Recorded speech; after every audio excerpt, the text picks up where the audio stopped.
Hello and welcome back. In the previous video, we saw the recording of merchandising operations from a buyer's perspective.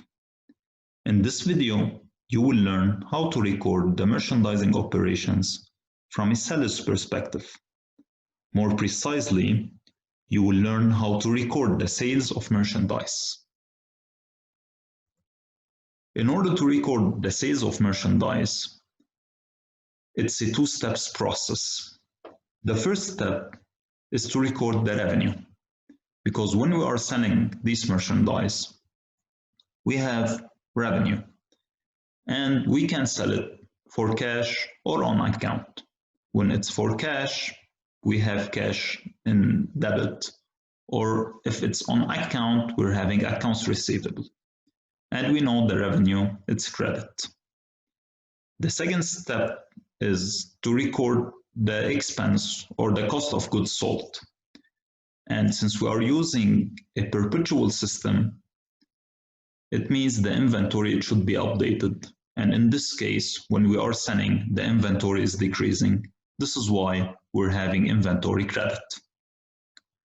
In order to better understand the concept, we're having the first example, where on October 1st, Sam's shop sold 100 bottles of water, and the selling price is $1 each.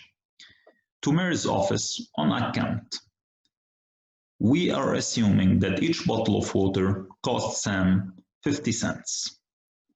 You can pause the video and try it by yourself. So here, the first step is to record the revenue. So we're having 100 bottles of water and $1 each. It means sales revenue, it's $100. And since it's on account, it means it's account receivable debit, $100. Now we move to the second step, where we have to record the cost of goods sold and the inventory.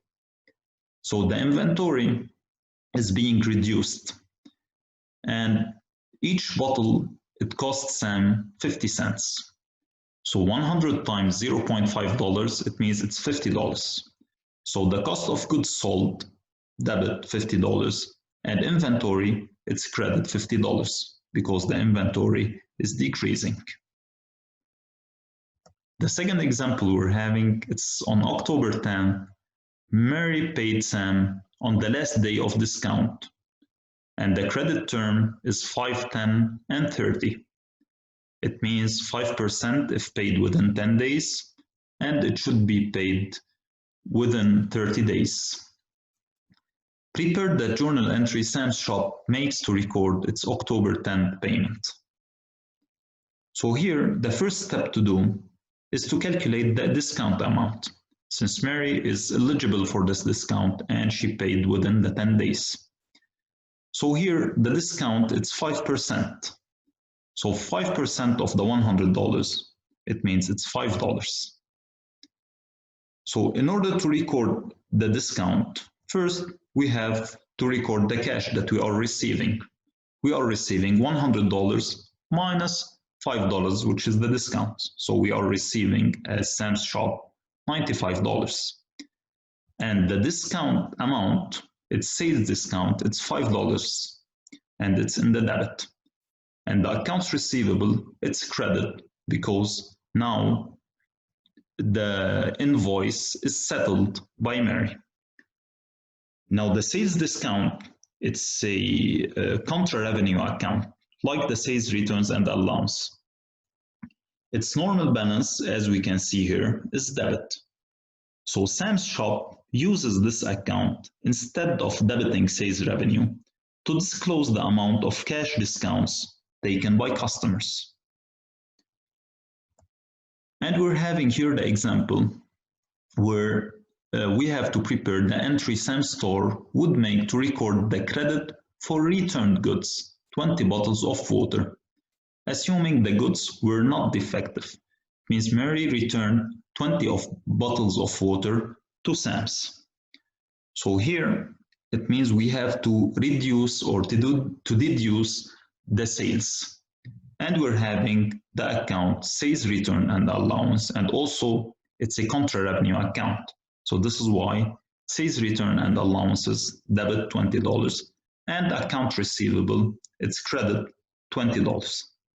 Also, we're having here the second step where we have to increase our inventory or Sam's inventory. So the inventory will increase by 20 times 0.5, which is the cost of each bottle. So here, inventory, it increases by debiting it 20 times 0.5, it's 10. And also we have to decrease the cost of goods sold because the bottles of water, 20 bottles of water, were returned. And here also, the sales return and allowance is a contra-revenue account, as we said. The reason for not debiting sales account is not to obscure the importance of sales returns and allowances as a percentage of sales. This would allow managers to track the account and investigate the reasons for sales returns. So if we're having too many transactions with sales returns and allowances, we have to investigate what's the reason. And this will make it more operational and will allow the manager to have a better look on the operation and to investigate the reason. Now we assume that half of the returned goods, 20 bottles of water, were defective and had a scrap value of $5. So Sam's store would make the following. It means instead of returning 20 bottles, only 10 were usable, if you want. And we say scrap value, it means the residual value. So because half of them, they are defective, it means 10 we can use them. And 10 times 0.5, it's $5. So the first part of the transaction, it will remain the same. However, the second part, the inventory won't be increased by $10, but instead it will be increased by $5. This is why inventory debit 5 and cost of goods sold, it's $5. Finally, you have this table, which represents a summary of all the transactions used to record the merchandising operations, whether it's sales or purchases of merchandise. It's important to note that these transactions are under the perpetual system, where inventory is updated at each time we have a sales or a purchase of merchandise. I hope you enjoyed this video. Thank you for watching, and if you're having any comment, please leave it in the comments below.